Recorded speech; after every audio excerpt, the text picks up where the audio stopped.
Halo teman-teman, Assalamualaikum warahmatullahi wabarakatuh. Kembali lagi bersama saya Rina Widya di channel Mata Batin Rina. Oke, teman-teman, kali ini aku mau cerita tentang pengalaman aku yang punya temen cewek cantik baik hati.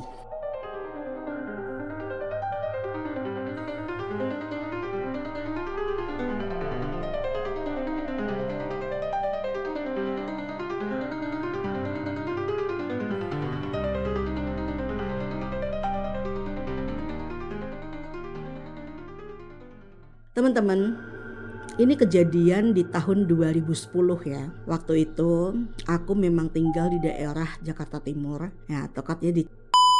Nah, di situ aku ngontrak sebuah kontrakan petak-petakan begitu di daerah kawasan padat penduduk. Suatu malam aku ini rencananya itu lagi mau belanja di warung, itu sekitar jam setengah 10-an. Gak terasa ternyata itu udah mendungnya gelap, hujan rintik-rintik. Tapi berhubung ada yang harus aku beli di warung, mau gak mau aku harus keluar berbekal payung supaya badan gak basah kuyup. Udah tuh aku keluar dari kontrakan aku itu. Kebetulan kontrakan aku itu tuh letaknya di belakang, jadi memang harus ngelewatin jalan setapak, lorong gelap. Dan di situ ada sumur tua yang sudah tidak terpakai. Sumur tua yang sudah tidak terpakai, tahu sendiri kan, pasti ada something. Arah mau ke warung itu aku memang ngelewatin satu rumah gede, terus depannya tuh ada pohon mangga. Dibilang gede banget tidak, biasa aja kayak gitu.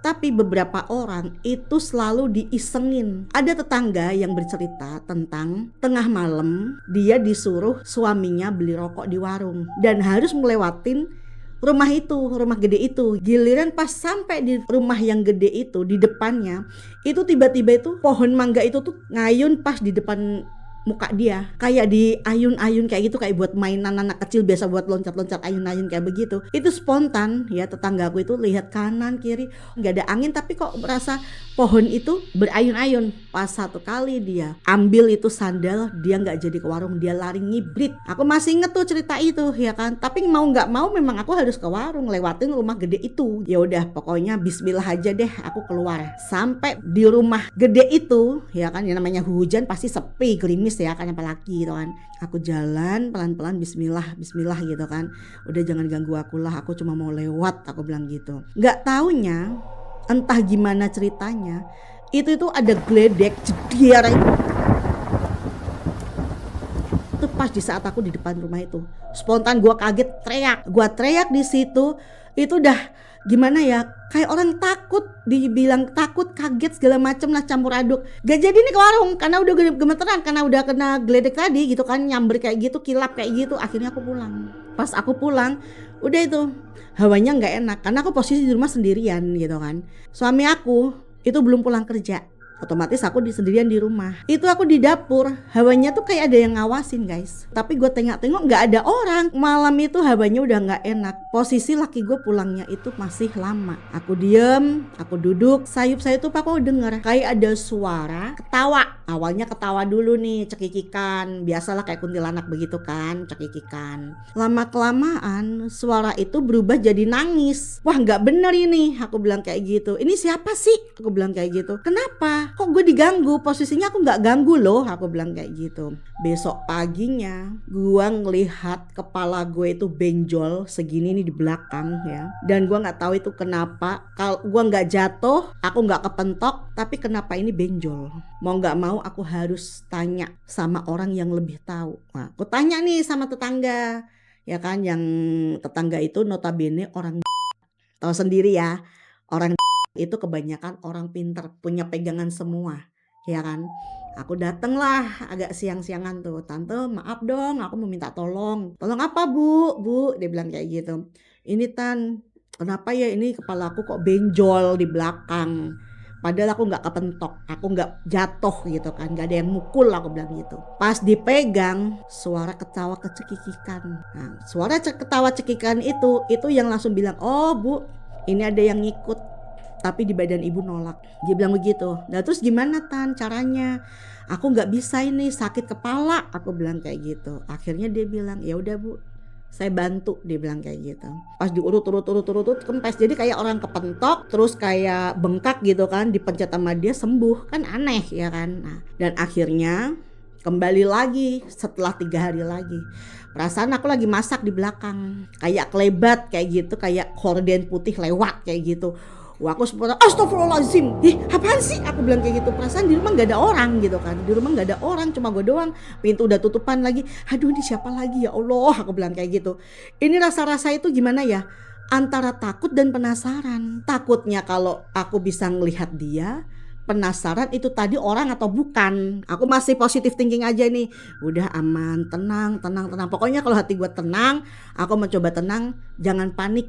Takutnya nanti aku lari kalau panik, karena aku takut juga. Aku kan modelnya memang penakut. Udah selesai itu, aku ngerasa energi ada yang datang, tapi aku gak bisa pastiin itu apa. Cuma aku bilang begini, kalau kamu ada di sini, tolong jangan ganggu aku. Akhirnya ada tuh suara, Aku boleh nggak jadi temen kamu? aku denger itu. Terus aku bilang, kamu siapa? Aku bilang gitu kan. Dia cuma bilang, Aku yang di pohon mangga depan. kecurigaanku selama ini berarti benar, dia ngikutin aktivitas aku di rumah. Aku cuma bilang begini, kalau kamu baik, aku mau jadi teman kamu. Tapi kalau kamu jahat, suka iseng sama orang, aku gak mau. Aku langsung bilang kayak begitu.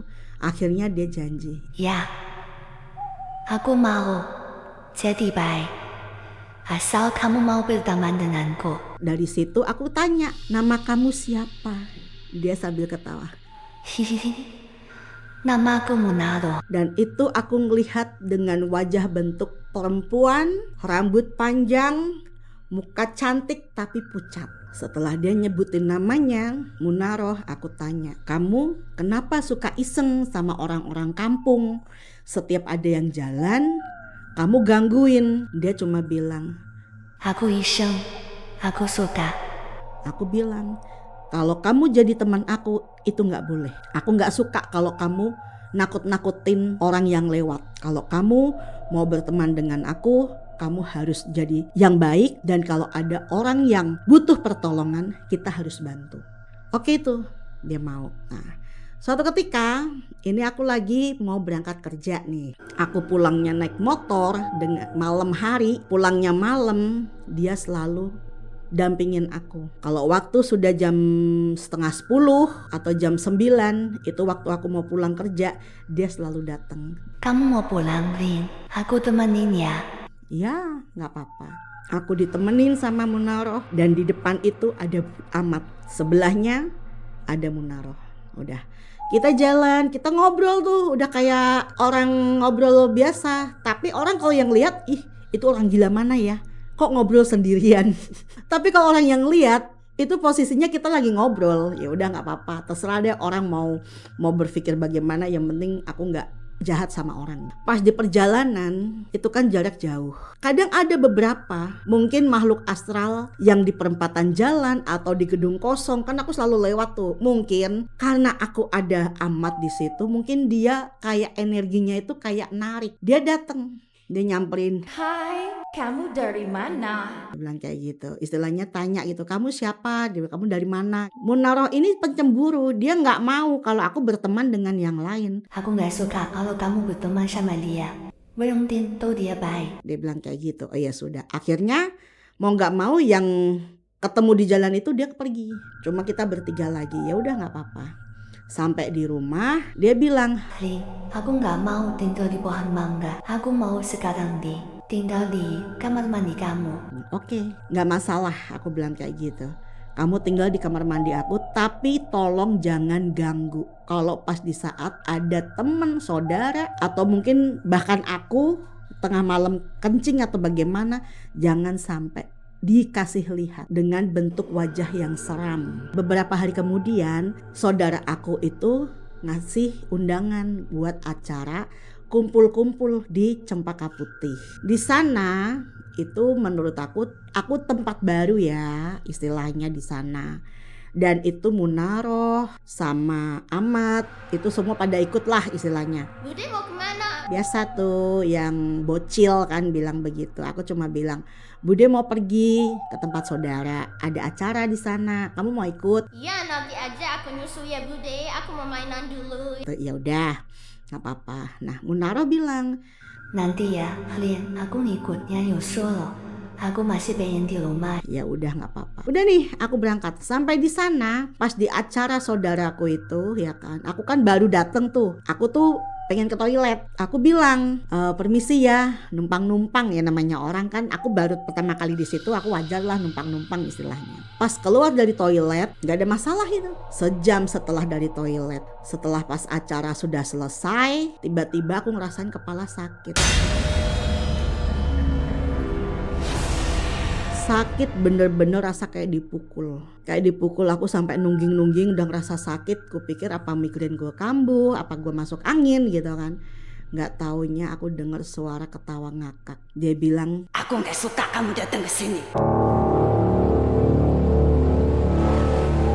kaget dong. Loh, siapa lagi ini yang ngomong? Aku bilang, kamu siapa? Aku gak kenal kamu loh. Aku yang di kamar mandi. Emang kenapa? Apa aku salah? Aku bilang kayak gitu. Aku nggak suka. Aku ngerasain sakit kepala seperti itu gak lama Munaroh datang loh. Kayak ada kontak, aku dalam bahaya. Munaroh itu datang. Munaroh datang, dia bilang begini. Kenapa kamu ganggu temen aku? Terus dia bilang, Aku nggak suka. Lihat di sini. keciumlah itu bau sangit. Dan aku samar-samar melihat perempuan yang di kamar mandi itu setengahnya hangus. Rumah itu dulu pernah kebakaran dan ada korban satu meninggal karena kebakaran. Dan itu pun sudah lama sekali. Munaroh itu marah. Kenapa kamu ganggu temen aku? Aku nggak suka kamu ganggu temen aku. Lina itu temen aku. Kalau kamu ganggu Lina sama saja kamu harus berhadapan sama aku. Itu berdua sama-sama Mbak Kun, Mbak Kunti itu berantem. Yang korban kebakaran itu sampai bilang begini. Ya udah. Kau mau apa? Melantang? Ya sudah. Akhirnya Munaroh bilang, Lin, kamu tunggu di sini ya. Aku nggak suka. Aku mau kasih pelajaran sama dia. entah itu bagaimana aku nggak ngerti. Selang sekitar 10 menit Munaroh itu datang dengan gayanya yang manja. Ku tanya, kau kenapa? Dari mana? Aku sudah kasih pelajaran dia. Dia kalah, aku menang. Dia nggak bakalan ganggu kamu lagi, Lin. Karena dia udah kalah. Dan seketika Munaroh bilang begitu, sakit kepala gue hilang. Mau bilang gak percaya, tapi ini kenyataan yang gue alami sendiri. Dari sejak itu, aku setiap main ke tempat saudaraku tidak pernah ketemu yang namanya orang yang korban kebakaran tadi. Selesai cerita dari Munaroh waktu itu, ada lagi cerita yang lain. Waktu itu aku di tempat kerja itu siang. Nah, lagi nunggu di ruang istirahat. Tiba-tiba Munaroh datang. Aku kaget. Ku tanya, ngapain lu di sini? Bukannya di rumah aja? Aku bilang kayak gitu kan. Dengan nada keselnya dia bilang, Males, ngapain aku di rumah? Aku di sini aja. emang kenapa? Ada suamimu baru pulang. Aku males tengok dia. Waktu zaman dulu kan cuma bisa SMS toh, makanya aku SMS. Pura-pura tanya sama suamiku, di mana Pah? Suamiku cuma jawab, baru sampai rumah mah. Berarti bener kata Munaroh. Makanya aku bilang, ya udah, kalau seoma kamu nggak suka di rumah, ya udah di sini nggak apa-apa. Satu ketika nih, ada saudara gua yang main di rumah. Weekend itu pada ngumpul di rumahku. Saudara dari suamiku itu kan orangnya kan gede tinggi, badan pispek gitu kan, kayak orang baru nge-gym kayak gitu kan, badan bagus, gede tinggi gitu. Itu Munaroh itu kecentilan. Dia cuma bilang, Ih, ada abang ganteng. Lina kenalin aku dong. ganjen, aku bilang kayak gitu. Jujur teman-teman, walaupun dia makhluk astral, tapi dia juga bisa merasakan suka sama orang. Tapi bahaya loh ya, kalau sampai disukain sama makhluk astral, bisa-bisa itu berbahaya. Kalau seumpama kamu sudah nikah, kamu bakal ribut melulu sama istrimu atau sama pacarmu. Begitu. Dia ada rasa cemburu. Makanya aku bilang, jangan macem-macem. Dia sudah punya istri, aku bilang kayak gitu. Biarin aja istrinya jelek. Itu padahal istrinya ada di depan suaminya. Aku kadang suka marahin dia, kamu nggak boleh kayak gitu. Jadi temen-temen aku, saudara-saudara aku itu tuh menganggap istilahnya makhluk astral itu tidak semuanya serem. Karena dari Munaroh ini mereka itu tahu, oh ternyata dunia goib ini tidak semuanya menyeramkan, tapi kadang juga ada lucunya, ada istilahnya ada hikmahnya juga gitu kan. Kalau seumpama teman-temanku tuh, saudara-saudaraku itu pada ngumpul, perempuan-perempuan itu dia banyak yang pada iseng. Bukannya Munaroh yang iseng, tapi teman-temanku, saudara-saudaraku itu yang pada iseng. Dia tanya soal suami-suaminya. Ada yang tanya nyeletuk begini. Kalau manggil aku kan Jawa gitu kan. Wah kayak gitu. Panggil Munaroh dong, aku mau tanya. Mau tanya apa? Aku bilang kayak gitu. Ada deh, dia bilang kayak gitu. Akhirnya aku bilang, Munaroh sini dong. Saudaraku ada yang mau tanya. Aku bilang kayak gitu. Akhirnya datanglah si Munaroh. Udah cekikikan. Hihihi. Kenapa? Cari aku. Saudaraku tanya. Aku mau tanya, suamiku itu kalau di luar iseng gak? Spontan itu Munaroh bilang. Suamimu itu suka iseng di luar, tapi kamu bodoh. Anak kamu sering dibohongin. Ku bilang, kok jangan tanya bilang-bilang begitu. Nanti takutnya mereka pulang ke rumah dia bisa berantem. Itu gak cuma 1-2 orang ya yang tanya. Dan akhirnya aku sudah keep, udah jangan. Nanti yang ada rumah tangga mereka itu pada ribut berantakan semua. Jangan, gak usah.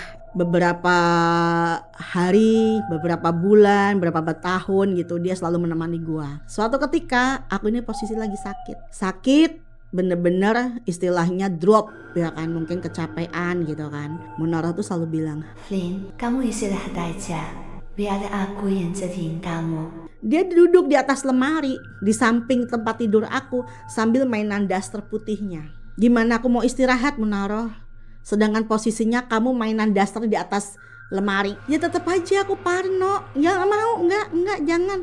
Kok kalau mau jaga depan pintu aja, jangan di dalam kamar. Aku bilang begitu. Aku bilang lagi sama dia, nggak usah iseng ya kalau ada orang yang datang ke sini. Aku bilang kayak gitu. Dia selalu jadi teman bestie aku. Kemana-mana kadang dia suka dateng gitu kan, dampingi aku. Kadang kalau seumpama ada orang yang butuh pertolongan ya dia bantu, dampingin aku, ngebantu dia gitu kan. Nah Munaroh ini kalau seumpama dia lagi marah, dia selalu dengan ekspresi marahnya dia itu tuh, mata dia ini bolong, rambut itu kayak disasak, jadi rambutnya tuh jabrik begitu kan, tinggi, terus udah kayak gitu kukunya panjang-panjang hitam. Dan itu benar-benar menakutkan. Dan aku pun juga sama halnya. Aku juga selalu bilang sama dia, kamu kenapa? Dengan ekspresi marah kamu kayak begini, aku takut. Dia cuma bilang, kamu gak usah takut Lina. Kita temen. Aku gak bakal nakut-nakutin kamu, apalagi mencelakai kamu. Dari perjalanan beberapa bulan sampai beberapa tahun, intensitas aku sama Munaroh itu tuh bener-bener udah kayak sahabat karib. Suatu hari dia itu sedih bilang ke aku, menemui aku. Dia bilang begini, Lin, kalau nanti suatu saat kamu panggil aku gak datang. Aku sudah gak ada di dunia ini ya Lin. Berarti waktuku di dunia ini sudah habis. Waktunya aku naik ke atas. Dia pernah berpesan seperti itu. Dan aku tanya, maksudnya gimana Munaroh?